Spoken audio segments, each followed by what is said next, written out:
Well, hello ladies and gents, Andy here. How the very devil are you doing? Hope you're all bearing up well in the midst of all of this madness that we're going through right now. You join me today in the garage. Here's the FZ1, looking absolutely hideous, covered in dirt, still embarrassingly from the Scotland trip. My own little collection of Scottish dust here.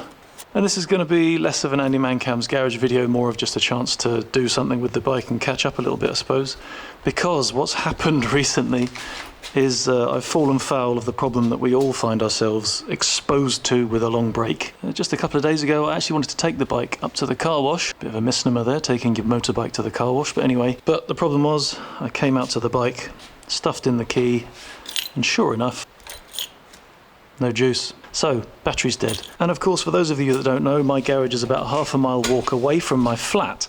And in my flat is resting my Noco GB20 boost pack thing that I probably could have started the bike with. And as I was contemplating running back up 5 flights of stairs to my flat in full leathers to get the booster, one of the kind chaps from the electric place over the road there actually offered me the use of his battery charger. I plugged the bike into the battery charger for a good couple of hours while I actually set to work cleaning the chain. So the car wash has already had a bit of a head start because the chain is now in a lovely, shiny, freshly oiled condition.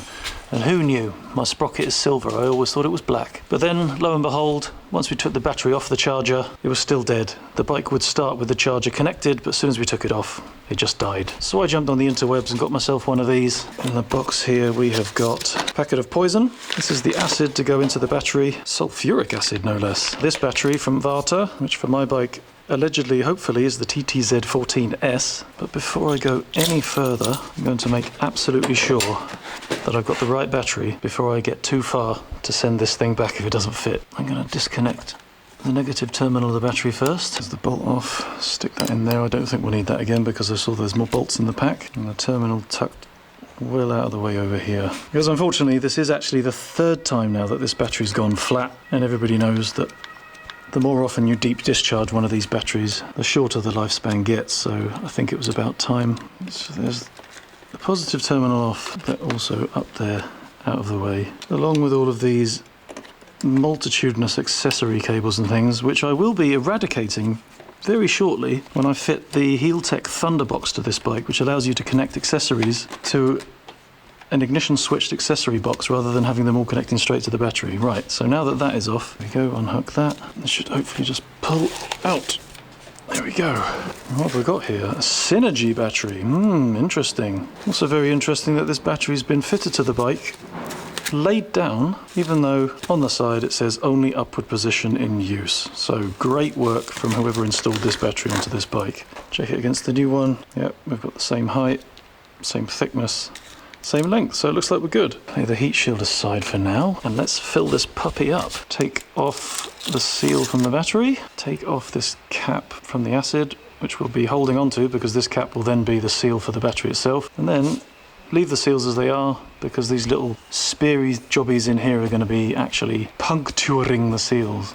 And then we just push this acid pack onto those puncture jobbies, and she is filling. And it goes without saying, don't get this stuff on yourself, don't get it on anything important, don't get it on your paperwork. Paperwork? There's no paperwork here. This is not the paperwork you're looking for. You can go about your business. Move along, move along. Don't get it on your paintwork, is what I was trying to say, because it's pretty nasty stuff. Oh, look at that. That would have been a much better view, wouldn't it? Could have put sweepstakes on to see which one was going to get there first, but it's a bit obvious now, isn't it? I mean, I would put my money on number 3. Number 5 is having a terrible time. Didn't get your Weetabix this morning, did you, mate? Strangely mesmerising. Oh, it really stinks. Oddly enough, smells of sulphur, smells of old eggs. There we go, that is all in. Take our sealy thingy bob, and then that seals the battery, and we will never ever ever have to go in there ever again. No topping up, no messing. Ooh, it's heating up. It's already doing something chemicular. Anyway, yeah, that's a bit interesting to see that battery in the FZ1 is fitted in a laying down position. That's very important because, as I already said, the original battery, wow, which is actually a different battery. Either this is under spec because it's a YTZ12, Well, this is over-spec being a TTZ14. But in any case, this one is supposed to be upwards, whereas this is an advanced glass mat, which means that there's actually wetted glass fibre mat inside, which is holding all of the electrolytes, so there's no way that it can spill out because there's no liquid sloshing around in there. Is it advanced glass mat or is it an absorbent glass mat? I think it might be an absorbent one, actually. There you go. Oh, hang on. No. I forgot my heat shield, didn't I? If Mr. Yamaha felt the need for it to be in there, I should at least respect his wishes. There we go. Then we can pull this seatbelt back over. Right, there's that hooked on. First connect. Positive terminal. Tighten that up. Oh, it's wonderful to see such a shiny brand new battery terminal bolt. I think this is actually the first time I've ever changed the battery on my motorbike. It's the first time I've ever seen one so new. Terminal for the negative cable. Tighten that up. And then, hopefully, my bike will now miraculously spring into life. Oh, look at that. Well, look at that, we're back in business. Marvellous, marvellous, marvellous, marvellous. Okay, so that's job one finished. Put the old battery in the acid canisters over here in the bits and bobs graveyard. And then we come to the second job before I go and take this bike over to the wash and finally make it clean, you dirty, dirty bitch. And that is that after my meltdown video, if you haven't seen that, do have a look. I have the most immense extended tantrum for pretty much the entire length of the video for various reasons, one of which was that my tank bag let a lot of the precipitation in because I couldn't be bothered to put the cover on because I'm a lazy sod and I didn't want to stop. And after seeing that, a very kind subscriber sent me this. Look at that, SW-Motech Yukon 90 tank bag. So thank you so very, very much, Scott, for sending me this over. He bought this from SW-Motech, and when it arrived to him, there was a seam here that was open, and this rivet, which I've so professionally and neatly repaired, was actually missing. Oh, bloody hell, look at that, another one's fallen out. Must have been 10 minutes before knockoff when they finished this one. But yeah, SW-Motech said to him, we'll just send you another one because we're discontinuing the bag, keep that one. And he very kindly sent it to me. So again, thanks very much, Scott. I just need to attach the quick lock mounting mechanism onto the bottom of the bag, but this bag is completely waterproof without cover. And let's be honest, that's exactly what I need for the next time I get caught out in the rain, which is inevitably going to happen because I seem to be a bit of a rain magnet. First step we need to do here is to pull the innards of this bag out. I can just push this right up to the back, drill my holes, and away we go. I don't have a drill in the garage, so I'm just going to have to go Ichiban Moto style. See that? Drill bit feels a bit big. Why is the drill bit so big? I don't want to be making a hole bigger than it needs to be. Well, seems a bit better. If anything, I would rather have a slightly tighter hole, creating a much firmer seal around the shaft. Is of course exactly what she said. Oh, that's the first one. Second one. Yep. Third one. There's the fourth one. And then hopefully I should be able to just jam this puppy into those holes. I'm just going to use the same trick I think I used on the last time and use the bolts to force everything together. Right, that's fitted. And the last bit is the release tether, because if you lock the bag down without putting this on, it's a friggin' nightmare to get it back off again. Believe me, I've done it. And then, click clunk, tank bag is on. Inside's back in, and look at that, brilliant. It's got this little removable compartment divider thingies, headers for cables, two little pockets and a zippy pocket. Absolutely brilliant. Thank you so very much, Scott, you're a legend. The colour isn't perfect for the bike, but I can't say I really care. I just like the idea of not having to stop and put a waterproof cover on anymore. Brilliant. Plus, I might actually be able to finally see if I can get on with touring with a map. Anyway, I'm going to jump on the bike, we're going to go and get it washed. Maybe we'll have a bit of a natter on the way, and I'll feel less ashamed about leaving this poor, beautiful machine in this horrible, horrible state. So, don't go anywhere, see you in a second. Oh, there we go, we are in action. Let's go and get this dirty cow cleaned up. Oh, this feels really weird to be on a bike again. I haven't ridden this bike since I last did a quick little Patreon only video explaining about how things were changing there. Incidentally, wonderful, smooth segue, such a professional. Thank you so much to all of the guys on Patreon. Thanks to each and every one of you who's supporting the channel by popping a little bit of cash in the pot every month. It's what puts fuel in the tank. It's what keeps the whole thing running. So if you want to see more videos from me, please do check out the Patreon links underneath and see how you can help out. But in any case, thanks so much to all of the Patreon people, especially as, in fact, I've had the biggest influx of Patreon supporters since the lockdown has started. So even though tough economical times for everybody, it warms my heart that you guys have still seen the need to support the channel. Thank you. Thank you so much. What else has been happening? We had the live video last week. First live video I've ever done, and I have to say it was a lot of fun, a roaring success. I was a little bit worse for wear by the end of it. There were some fine German brews consumed during that video. If you haven't seen it and you're struggling to find the time to watch a 3-hour video because it was a long one, don't panic. I am planning in the next couple of days to put together a highlights condensed version of that video so that you can watch a more manageable bite-sized version of it. And of course, hopefully we'll be doing another one at some point in the near future. Oh, very nice. I've also just realised that I'm going completely the wrong way for the car wash. And before the keyboard warriors start telling me about the non-necessary nature of my ride, we're actually allowed to go out in Germany. There's no restrictions whatsoever to riding at the moment, but obviously I've been opting not to, due to the obvious reasons that you'd all understand of not wanting to overburden the medical system during this time of crazy pandemic madness. That said, Germany is really doing a pretty good job, to be fair. As I said, we're not restricted in terms of being able to go out. As you can see, there's people everywhere. What we have got at the moment is a contact ban. We're not allowed to go out and meet more than one person in public, and even when we do, we have to keep 1.5 meters away from them. Plus, we also now have to wear face masks when we're in the shops.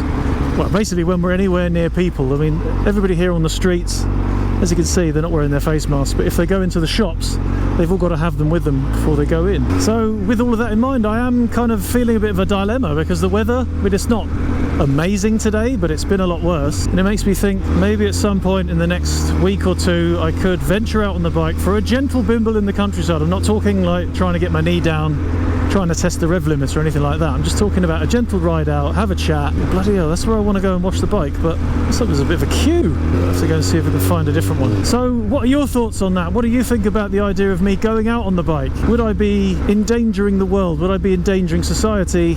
Am I being an idiot? If so, do tell me. If you think it's fine, if you think, Andy, you're a bit of a solid bet, you're a low risk element, I'm pretty sure you could manage to go out without killing yourself, then let me know the same. All in all, tell me what your thoughts are. I mean, it's easy for me to say this in my position, but I like to think that if I was unable to ride and somebody else was able to, I think I would be able to vicariously enjoy their freedom and be happy for them, and be happy that they're able to go out on their bike. I mean, would you all feel the same? Or am I going to get hate letters and a sudden dip in subscribers if I go out for a ride in the countryside in the next couple of weeks? So what else has been going on? What has been going on? Well, obviously the bike has been sat there covered in dirt without any power whatsoever, so that's a situation half remedied already. But otherwise, me and Mrs. Mancam have been, well, sticking pretty tightly to the rules, to be honest, which really kind of brings me to something that I wanted to have a bit of a moan about. But the restrictions here in Germany have been very slightly relaxed since the beginning of May.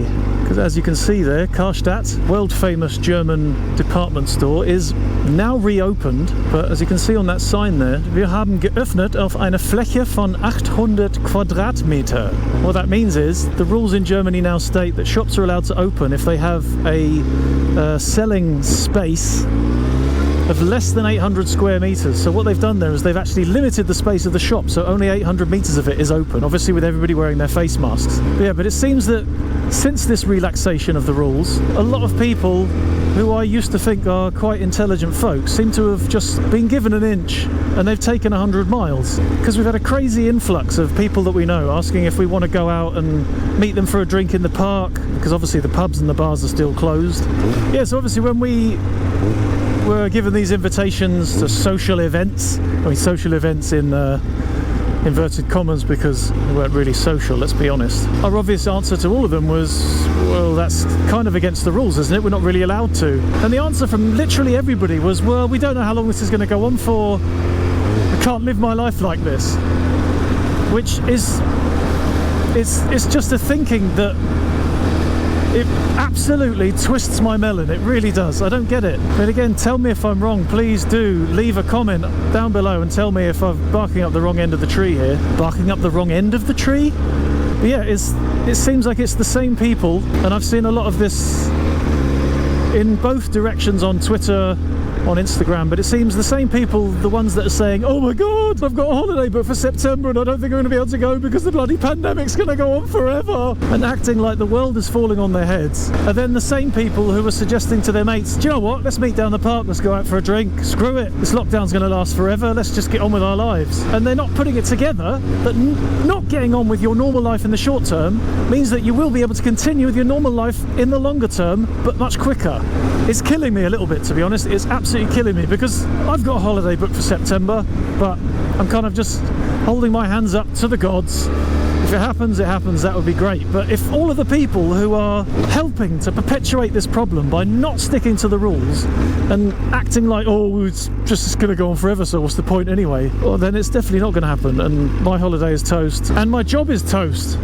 Because I have been furloughed like so many of the rest of you, and the longer this pandemic goes on for, the longer I will be furloughed. And at the moment, at the end of the day, when all is said and done with taxes, reductions, all that kind of nonsense, I'm actually on very slightly over half of my normal wage. Coupled with the fact that my musical side of what I do for a living has all been completely cancelled. There are no events at which to play music. So the longer this goes on, not only is my holiday going to be stuffed, but much more importantly, my finances are properly going to the dogs. So people, stay at home. I mean, and obviously that sounds very hypocritical. I'm out riding my bike around town right now and there's people everywhere here, but there's a difference between sticking to the rules, keeping your distance from people, restricting your contact, given that we are under a contact ban currently, and on the other side, arranging events and purposefully meeting up with people. It doesn't make any sense, guys. But yeah, that's my only rant that I'm going to have about the C-bomb. I don't want it to... Oh, it's a bit of a moot point, isn't it? I don't want it to govern my life, but it's governing all of our lives, isn't it? Let's be honest. In any case, I am out, I am on the bike, I am not going to be meeting any people, and should I have to go into the petrol station, I have got my face mask with me. But in the middle of all this lockdown stuff, what have you been doing to keep yourself sane? What have you been up to? See, look at that. Big shop is open, but there's a queue outside because they've got a limited space. Anyway, yeah, where was I? Yeah, I found myself at the end of the Scotland tour very quickly running out of footage. I've got no videos left to edit. I tried for a short while to put together a bloopers and gag reel from the Scotland tour, but to be honest, I put all the funny bits in there already, so there's not a lot left over. But maybe I'll go back to that and try a bit harder, we'll see. So yeah, that running out of footage is what partially led me to do the live video and what will make me do another, and it was partially what made me bring you along for this little menial task of just fitting the battery and getting the bike washed. It was not the most exciting sorties there's ever been flown, but still. Other than that, I've been occupying my time for the last week, going a little bit crazy with it, to be honest, on working on a bit of a refreshed logo design, putting together some designs for some t-shirts, because I think it's time for me to finally put a bit more pressure onto the getting AndyManCam merchandise into the world. I mean, and also putting a bit more effort into the design of that merchandise, because although I was quite happy with the logo before, just to take the logo, smash it on a t-shirt, done, it's a bit lazy, isn't it? A bit boring. So watch this space. Hopefully new AMC merchandise will be coming up very soon. I'm just working through the logistics of that, about how to get it to you, because I've been finding that I'm not overly happy with Teespring so far.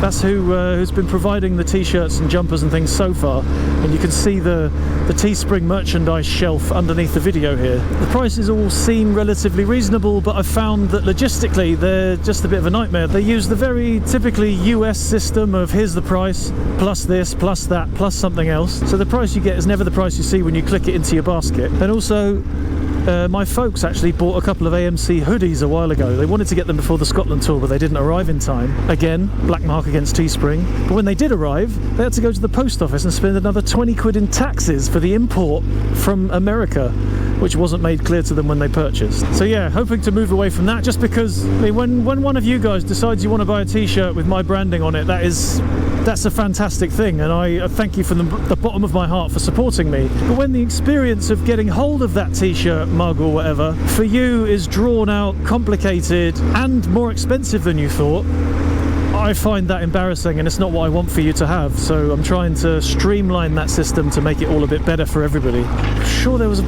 friggin' car wash thing along here, but obviously not. Maybe I've gone the wrong way. That'd be a surprise, wouldn't it? U-turn! I can't make a U-turn, but I can make it ice water. So yeah, been spending a lot of time working on logos, t-shirt, gubbins, and hopefully the fruits of my labours will be available for all to see in the very near future.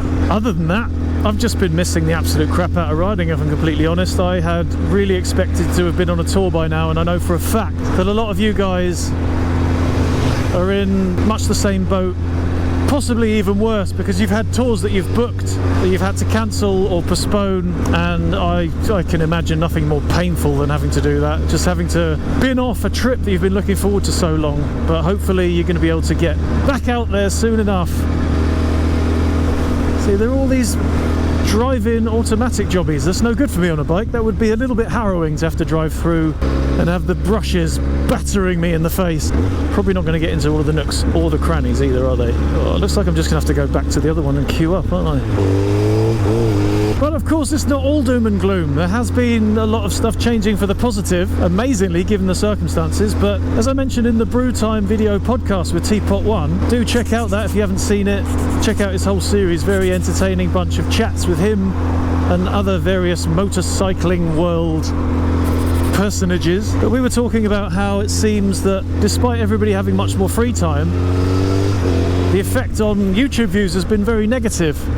But thankfully that seems to have taken a bit of an upturn, because in the last couple of months I've had the highest numbers I've ever had. So again, thanks to everybody, and I think that's all down to an increased amount of people liking videos, sharing them, commenting on them, because this is the stuff that makes or breaks the channel. So thanks to everybody for joining in with that. Right, this isn't funny anymore. I've got to find a frigging car wash. I think I'm just going to admit defeat and go back to the first one.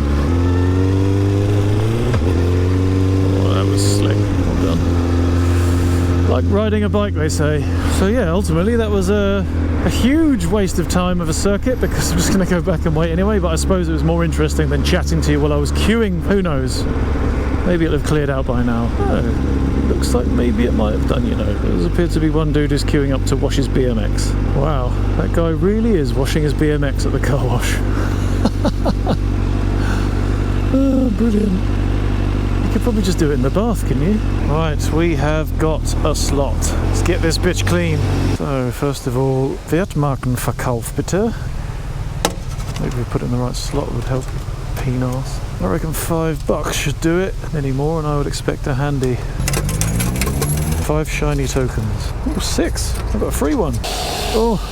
Oh, it's been a long time. Oh, it's so embarrassing that it's been so long since I've washed this poor thing. It does finally have the Spaff covering that she deserves. Power brush. This is the massive brush that you wash everything with, but always manage to miss most of the dirt, isn't it? Before Scotland, I even polished the pipes, but I can see that they've corroded already. Lazy, lazy bastard. Being attacked by the hose now. Done that thing everybody does where you wash around the bike in one direction, end up with a coiled spring of a hose. Although who doesn't like their hose like coiled springs, eh? Oh, I'm out of breath. Thought I was managing to keep relatively fit. Oh, she looks better already. Is that nice? You poor little dirty bitch. Nice and shiny again, aren't you, eh? Oh, she looks like new again. Not bad for a 14-year-old bike, is it? Oh, there we go. I think I'm finished. There's no point doing any more to that. But I've still got a token left, so I'm going to pay that forward to the universe. Here we go. Right, wheel her out of the way first, if there's anybody else. Bring over here so I can hoover out the glove box. Oh, I'm going to get a wet arse now, aren't I? Oh well, let's get on with it. To go home, get this video edited, throw it out to your eyeballs. So yeah, there we go. The bike is clean. The battery has changed. The situation has been explained. So I'm just going to barrel on back to the garage, park the now clean and shiny girl up, and get prepped for fitting a bunch of gubbins onto it tomorrow, now that it's clean and will look nice for the video. Thank you very much for coming along with me on this somewhat unexciting of errands. It's been a pleasure to have somebody to chat to, and I hope that although the content has been slightly less exciting than usual, that it was regardless still entertaining for you. I will see you next time, probably in the garage, possibly out on the road. The jury is still out on that one. I'll read through your comments and see if I can make a decision that's going to keep everybody happy, including me. In the meantime, keep your shiny side up if you're using them, keep them in the garage if you're not. Stay strong, we'll be out there soon enough, and most of all, stay safe, stay healthy everybody. Thank you so much again for coming along, and that's all I have to say about that. Ta-ra.